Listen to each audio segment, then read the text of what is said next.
I'm here today with Catherine Meeks. Catherine is Executive Director of the Absalom Jones Center for Racial Healing.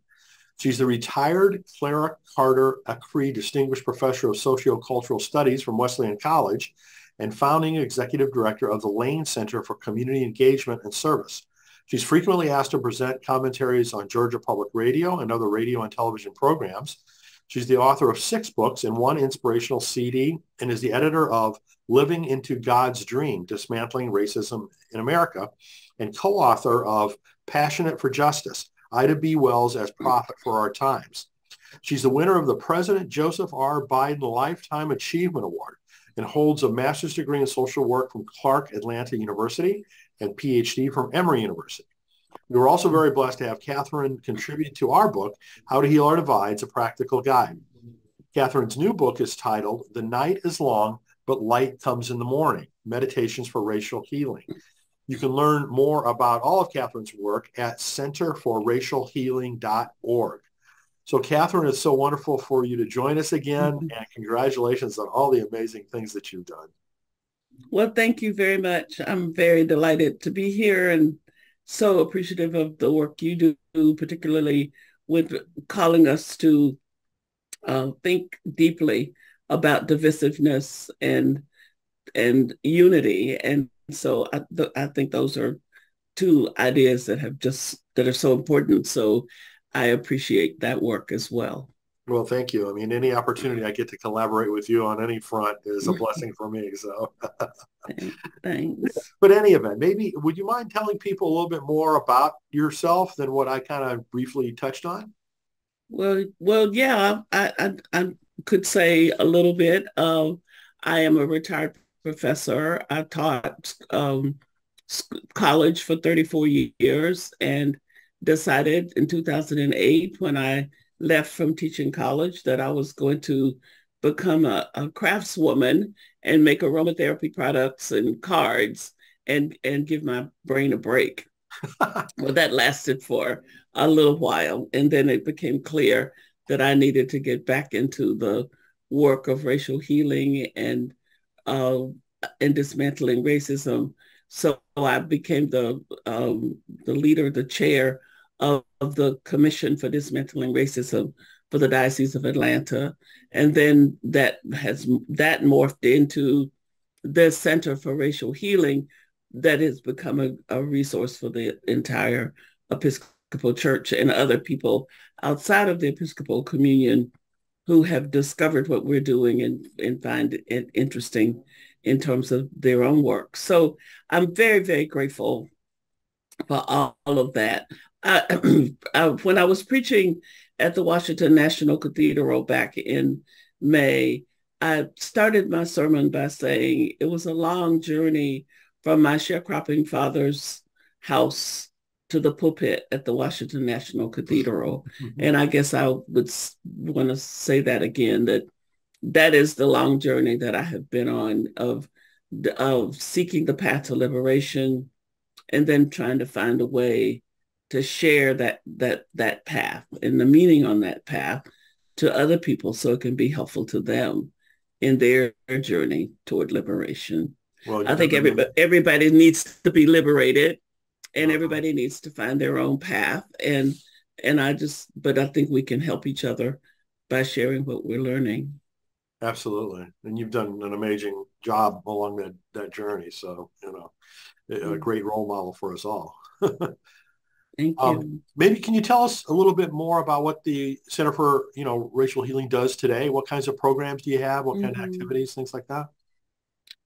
Well, the big thing that we do is 25 classes a year on dismantling racism that are online now since COVID. They were in person and we would have people coming from out of town to be in those classes. And since we've been doing them online, we've had people from around the country in those classes all the time. It's a day-long workshop that kind of to get people going when they're waking up a little bit or maybe not waking up at all. In our diocese, these classes are mandated for leaders. So whether you want to take it or not, you have to. But other people come because they really want to. And a lot of the folks that are becoming priests or deacons or whatever who have to take it don't mind taking it either, but sometimes we do find people who really resent having to do it. But nonetheless, that's the center offers those classes. We, in addition to that, offer a large array of programming around health inequities, environmental justice, immigration, and mass incarceration, as well as the basic dismantling racism class, and we do have someone who's doing a spiritual formation class that is designed to help people be engaged in a kind of contemplative way around racial healing for the rest of their life by choosing a discipline and having a daily practice that is geared in that direction. So those are just a handful of the things that programs, and then we have we do a lot of webinars, and of course we've done a lot of webinars, and we're still doing some. We have our website has a YouTube channel attached to it that has all of our programs, so people can go there and listen to whatever they might like to hear. I do a podcast and a blog called The Brave Space. And so people, and that's all on our website as well. And then one of the things that you'll find at our website that you won't find it in other places dealing with race is the virtual library that focuses on Latinx people, Asian and Pacific Islanders, Asian Americans and Pacific Islanders, African Americans and Indigenous people. And we've tried to put materials in each of those categories so that people can come to our website and look up something on Indigenous people or African American people, and it's all there in a concise, concrete place where they can find it. We did that for a lot of reasons, but one of the main reasons is we want to make sure that we do a better job of teaching about all of the major oppressed groups in this country, because it's easy to fall into the trap of talking about one group over another group and setting up a kind of oppression hierarchy that we want to be careful not to do. So the center is, and we're located across the street from a consortium of historically Black colleges, the Atlanta University Complex. And so we work with students a good bit.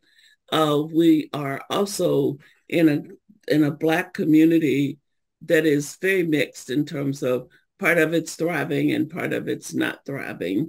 So that's also an equal challenge to me, because I don't believe you ought to be in a community going out across the world doing things and the community around you has no impact from your presence. I think the community around you should be impacted by your presence. So we're looking every day into how to be more engaged with the local community that we're in. Wow. What a scope of things that, the center's involved in. That's really just quite impressive. Yeah. So before we get into the new book, you want to touch on any of the previous ones that you particularly want to highlight? Well, I don't know where folks are with their in their journeys or with their readings, but Living into God's Dream was the book, looking at the dismantling racism in America. It's a collection of essays that includes Bishop Rob Wright and several other writers. And if anybody would be interested in hearing different voices, that would in one book, that would be a really good book to read. But also Passionate for Justice, and of course Ida B. Wells is just my heroine, and I can't say enough about her. I always want people to read about Ida B.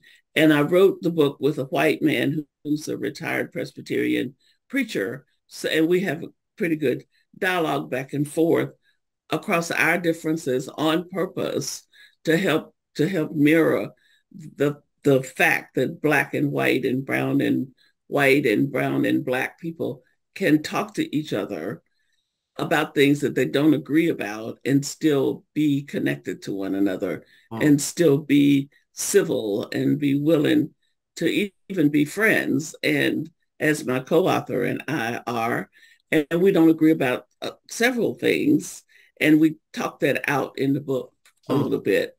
And I think that, and we did it on purpose so that people could see us doing that. Hmm. And I would highlight that for people because I think that's a great need right now, particularly in the kind of climate we've created in our country where it's almost as if you don't agree, you should sit in a corner and put a towel over your head instead of you could be an adult in the room with other adults and you don't have to agree with everybody.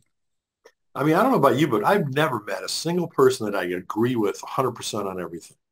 Well, I mean, why should you? They're I not mean, it's just you, you not know? natural, right? Mm-hmm. Mm-hmm.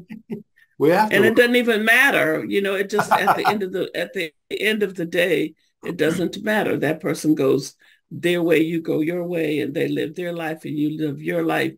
And whether you agree about everything or not, it was not even a relevant issue. And sometimes it becomes the only issue. And Mhm. that's very unfortunate. Hmm. So, the new book, as I mentioned, the title is "The Night Is Long, but Light Comes in the Morning: Meditations for Racial Mhm. Healing." So, how did that book come about? So last year, it seems like way longer than last year now, but last year, the church publishing, who had published my other two books, asked me to write something for young people about race. And I said, I'm not, I don't like, I can talk to young people, but I don't want to try writing for young people right now at this point in my life. Maybe I've never written for like say people 18 to 20, so, or maybe 15 to 20. I've not tried to capture that audience. I mean, some of those young people, if they're high school age, might enjoy reading the books I've written, but those books were not written thinking about, that age group Mhm. particularly. And so, but I alternatively offered the notion that I would be glad to write a book of meditations that dealt with racial healing. And they said, well, great, we would love to publish that. And it, and I said, when? And they said, by now. And this was like, oh my gosh, when was this? At the end of last year. So it was going to be a really quick turnaround. So I said, okay, let me see if I can do that. And I had this hip joint replacement. And then and the deadline was when I got the contract, the deadline said it was May 15th. And so my second surgery was April the 4th. So I ended up writing part of this book when I still had staples in my Oh my hip joint goodness. from surgery. So it's and then I had to go back and say, let me go back and read what I wrote and see if it's even literate, So and I was surprised at myself. It's amazing what you can do when you have to. So, but Was it but this was it better to be like housebound or constrained, to write a book, or is that not a good thing? no, that's not an issue for me because writing, I mean, I write 10 and 12 hours at a time. So when I start writing, I'm writing and I don't really care what else is going on Wow. because the only way that I can work, I've had to learn this in graduate school, is to focus. So when I'm focused on something, that's what I'm doing. And the rest of it has to just be over there somewhere till I get done Hmm. or try to finish whatever I'm finishing. So I wrote the majority of this book between mid-April and May 15th. Wow. I had written I had because I had misjudged and thought I've written so much stuff in terms of blogs and short commentaries. So I thought, well, let me just go back through all of those documents and see what might be there that I could pull together to become a collection of meditations. Well, what I discovered is that none of them were what I wanted to say. Hmm. So what I discovered was that I was not going to be pulling together my things and kind of editing and cleaning up and tweaking and all that. I was going to be writing new things that matched the energy that I was bringing to the table now.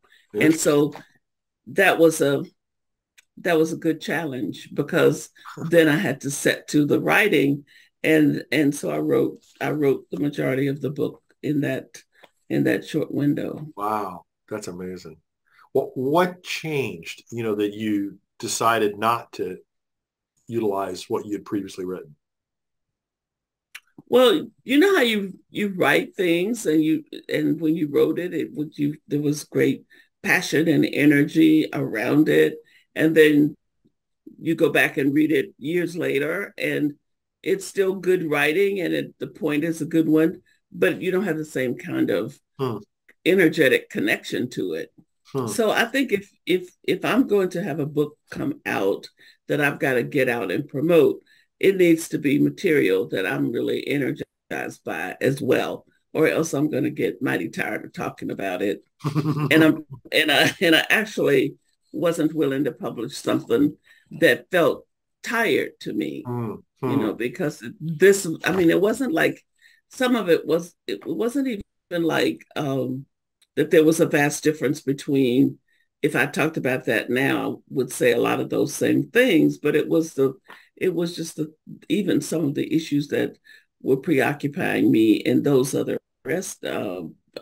essays were not the ones I wanted to bring up for this book. So there are 48 meditations in this book, and I think maybe 2 or 3 of them maybe have appeared as blogs somewhere, but the rest of it is all new material. So, wow. Well, good for you for being able to pull off that much writing, that much new material. Yeah. Yeah. And I will be careful how I expect myself to repeat myself in the future. So the book's description says that it offers much needed meditative guide for the weary and the frustrated. Who would you say is the audience for this book? Well, the contributors on the back represent all of the major groups of people in this country that are in this struggle: African American, Latinx, Asian, indigenous, and white, and so everybody is on. There is a blurb from somebody who represents everybody. So then I think this book, the audience is everybody. Not children, but people that are concerned about their own health and wellness, because you can't be well. My premise is, if you have a group of people that you're holding hostage in your head, or holding yourself hostage really, by trying to be controlling of them, by denigrating them and marginalizing them and making yourself superior, you can't be a well person doing that, because you're siphoning off your own energy, trying to maintain something that can't even really be maintained. And so I think that any person who begins to think about oppression and desire to be liberated, this would be a great help to them. Around race. We're talking about race now. Race is the biggest issue in front of our faces, even though gender and class and all of the ableism and all of that is all entangled in it, I think. But we have used race to be the biggest, what do we always say about elephant in the room that we are talking about. And so I think that anybody who's waking up or trying to wake up or wondering, wow, this stuff is happening in the first place, that they would find this book addresses those things. And it's not the kinds of meditations where there's a little piece of scripture and then a little commentary about the scripture. This is an issue-based set of meditations that with questions attached to in some of them to get people to be reflective. The idea is to be reflective and to interrogate your own narratives. And so these words are designed hopefully to help people in that process. That's very cool. So the foreword of the book is written by the one and only Michael Curry, and he says Yes. he says the book teaches us in the spirit of Howard Thurman, Thich Nhat Hanh, and above all, Jesus of Nazareth. So that's quite a Hall of Fame there. How does it I feel? know. How does it feel to be in that type of company? He also included Rabbi Abraham Heschel, whom I happen to have such great regard for. Okay. It made me cry when I read those words because they were so beautiful, and it was such an honor to have my name put in a sentence with those folks. I study those people. They are guides for me, particularly Howard Thurman and Dr. King and of course Jesus. And so it was, I just sat with, when I read his foreword, I just sat with it for a good long time before I could even think about it much or move. I mean, it was so moving to me, and I so appreciated him, first of all, taking the time to do it. And then secondly, to say those things, because I know that he would not have said them if he didn't mean to say them. And that was really, it's very humbling. And it just makes me want my words to be meaningful to people even more. So I'd like to read a couple of endorsements for the book. This was from our great friend Barbara Brown Taylor. She says, there is so much kindness in these pages that you may not notice at first how disruptive they are to your accustomed ways of thinking, being, and doing. So how is the book disruptive in that way? Well, I think that people come to meditations. I mean, it's something that's race, particularly white people, come with fear that they're somehow going to be beaten up and made to feel bad about themselves. So they come with their guard all up. And when they come to my work, they hear understanding, what is it Bishop Michael says, capacity for pastoral care, and yet prophetic witness. They find those things coupled, and that's different from what people are used to finding. People are used to people beating you up over the head with prophecy or being so pastoral till they don't really help you. They immobilize you with their efforts to make you feel okay, which you didn't, that wasn't what you needed, but that was what they had to give. So I think that what at least this is what I hear from people who come in or in my classes and stuff, that to be accepted as a human being is, in a conversation on race, people worry that won't happen. And so when somebody says, a white person tells me of a wounding that they had, that they've blown it way out of proportion and made it into like they lost their arm, but really it was just the tip of a fingernail, and have me say, I understand. I know how, I have some sense about what that feels like, but you do have to keep perspective, and then to tell them, so to be affirming, but then to say, but you look at what you're doing. You have a broken fingernail, and then here's these people whose hands have been chopped off, and you want to have the same grief pattern here.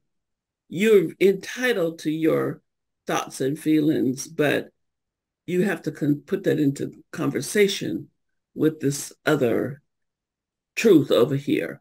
I think that's how the subtlety mm, uh, happens. That mm, because you're busy being glad that you're being heard, and then you get to hear, but go further with this. You're given this kind of energy. You know, it was your fingernail, and this person sitting here telling you, "I lost my hand, or maybe my arm," and you can't hear them because you're preoccupied with your fingernail got broken. And so while I can acknowledge how that might be for you, I want you to look at these together and see what you mhm, think. mhm. You know, and it's a completely different thing from just jumping down somebody's throat Yeah, yeah, or absolutely. saying, how dare you, how self-centered. Soon as you start on that track, they've already left the room. Mhm, mhm, And so you can talk all you want, it makes no difference. mhm, But when the person can say, well, somebody is affirming here to me, they're listening to you. And mhm, now you get to say, but look, I'm affirming, but did you think about what you were just saying? mhm, You know, how about the person over there that was saying this other mhm. thing? And they get to go home and think about it, you know, instead of having left the room before I had a chance, before they even heard what I was trying to say. Mm, And I try to practice. I mean, it's not like I set out. Nobody told me to go teach this way. This is my looking at results that makes me understand what the dynamic is. I just have tried to stand up and be this compassionate person. I think it's compassionate of listening, like you were saying earlier about listening, and then kind of reframing and putting things back out that so they become prophetic witness is really a gift. And I think, mhm, you know, and it's a gift that has been given to me, but it wasn't like a skill that I went somewhere to learn. mm. And I'm just looking at it. I'm looking at it after the fact and being able to name it. I had no idea about it for for a long while. Mm. Well, I mean, it seems like a compelling approach, and kudos to you for Mm-hmm. discovering it. Mm-hmm. So here's another endorsement from our good friend Kelly Brown Douglas. She says she calls us to discover the sound of the genuine that dwells within us. What would you Mm-hmm. say is the sound of the genuine? Mm-hmm. Well, it's first of all, the words themselves come from Howard Thurman, as Howard Thurman talks about the necessity for every human being to get clear about who they are. You know, who are you really when nobody's in the room but you? Who are you when you're by yourself? Who are you? What is at the core of yourself? What makes you the person that you are? And Thurman says that process to becoming that kind of aware is searching for the genuineness in your own self. And once as you discover what's real, you know, the genuine, what is real, what is not somebody's projection or somebody else's story or whatever. Once you discover that you travel on the earth, look, and you hear it when you meet it in other people. And so um, Reverend Kelly is talking about the ways in which this book and my work helps people to facilitate that process of being on that search, or even knowing that that's a search to be on, because Hmm. there are a whole lot of searches I think that people maybe aren't on them because they just don't know that they could be, you Hmm. know. Hmm. So, Hmm. but that whole march across your life, trying to be an authentic person who tells the best truth you can tell and who isn't moved by, as Thurman says, by every wind that comes along. You know, that is the person who's grounded in the sound of the genuine, the sound of their own voice, not the voices of other people, not that he talked about you not even needing much affirmation because you're so clear about where you stand. I mean, that takes a long time to get there, but that was he understood that. Mm. So what would you say would be like the one thing you would want readers to take away from the book? I think to be more hopeful. Hmm. I think that right now in our country, we have a huge deficit of courage, and we have a huge deficit of hope. Hmm. We look at the suicide rates and how they are escalating, and we need to try to think about that some and not just blow it off. I think it has something to do with people's lack of hope. I mean, you don't kill yourself if you've got reason to hope. But if you don't, any young people too, teenagers, I mean, that's really worrisome. So I would like to contribute to the hope quotient Mm-hmm, mm-hmm. right now, across the country, across the world really, but we're in the country. So to contribute to I hope my book will contribute and help people to feel more hopeful, partially because maybe they can see some truth about themselves that liberates them and gives them energy to be hopeful.